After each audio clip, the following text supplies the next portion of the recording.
kapuso, ay may mga dumarating na ho tayong mga kapuso dito sa National Shrine and Parish of the Divine Mercy dito po sa Marilao, Bulacan. Actually, kanina pa madilim-dilim pa, may mga kapuso na ho tayo na nagpupunta rito. At talaga naman ho, marami ang pumupunta rito, lalo na ho kapag malapit na ang panahon ng Semana Santa. Sa katunayan, ay umaabot nga daw ho ng kalahati hanggang 1,000,000 ang mga kapuso natin nagpupunta rito, lalo na pag panahon ng Semana Santa.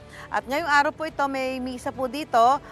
Magsisimula po yan ng 6:30, susundan mamaya 3:30, at ang huling misa ay hanggang mamayang 6:00 ng gabi. Kaya naman nakita na ho natin yung ilang mga kapuso natin na nagpunta dito. Siyempre, dinarayo ho dito yung sinasabing mapaghimalang balon at ang imahe po ng Divine Mercy na umaabot sa 100 talampakan ang taas, at sinasabing ito ho ang pinakamataas na imahe ng Divine Mercy sa buong bansa. Ngayon, puntahan natin yung ilang mga kapuso natin dito na maaga nagpunta rito sa Divine Mercy sa Marilao, Bulacan, at para ho dito sila mag-alay ng kanilang mga dasal, panalangin, at magnilay-nilay. Ngayon, dito sila sa pagsisindi ng kandila. Siyempre, pagka ho tayo namamanatan, nagdadasal, nagsisindi ho tayo ng kandila. Kausapin natin ilan natin mga kapuso.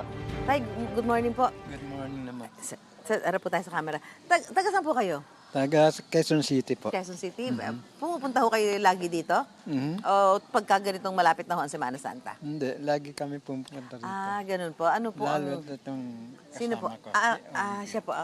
Ma'am, good morning. Magandang umaga Opo. naman po. Lagi ho kayo pumupunta rito? Oo, tuwing umuwi ako ng Pilipinas. Kasi naka-base kayo sa ibang bansa? Sa California. So nakabakasyon. Ano ang ano nyo dito? Bakit dito kayo pumupunta sa Divine Mercy? Ako ay nagpapasalamat dahil naoperahan ako ng breast cancer. So, one time na nasa bahay na ako, recovery, nagpakita siya sa akin, which is only his side face lang. Kaya alam po siyang Divine Mercy kasi may mga litrato ako sa bahay na naka-white siya at saka yung shoulder length yung kanyang buhok. Opo. So, nung nakahiga ako, isang pa ako kasi nakalaylay sa kama, sa sopa. Ang ginawa niya, itinaas niya yung pa ako at tinanong niya ako kung bakit ako umiiyak. So talagang ano ho, yun, para sa inyo ho, meron talagang himala na nangyari, kaya mas lalo ho kayong, every time na uuwi kayo, pupunta ho kayo I dito? try my best na makadaan ako sa kanya, mabisita ko man lang siya. Hindi man ako ma-attend ng mass, Opo. I try my best na magdadaan dito sa simbahan. At maaga kayo pumunta, ha? Oo, maaga po.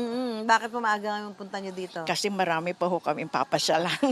Marami pang papasyalan. At may bukod sa, ilan ho kayo? Marami po kami. Marami kayo. Oo. Yung mga kasama ho ninyo, galing din sa ibang bansa? O Ay, hindi po. Kami lang dalawang mag-asawa. May mga kasama lamang. Maraming salamat po. At marami din salamat sa Susan. Oo. Nice seeing you. At mapayapang paglalakbay pabalik sa Amerika. Parati Salamat. kitang pinanonood sa unang hirit. Salamat po, Naya po. So ayun po yung ilang mga kapuso natin. Ito actually, pakita lang natin yung ilang mga kababayan natin na ayan pa, dumating pa dito. Maaga ho silang dumarating dito.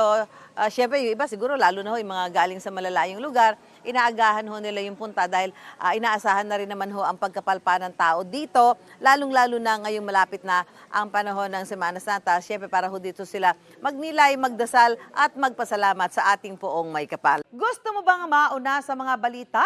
Mag-subscribe na sa GMA Integrated News sa YouTube at tumutok sa unang balita.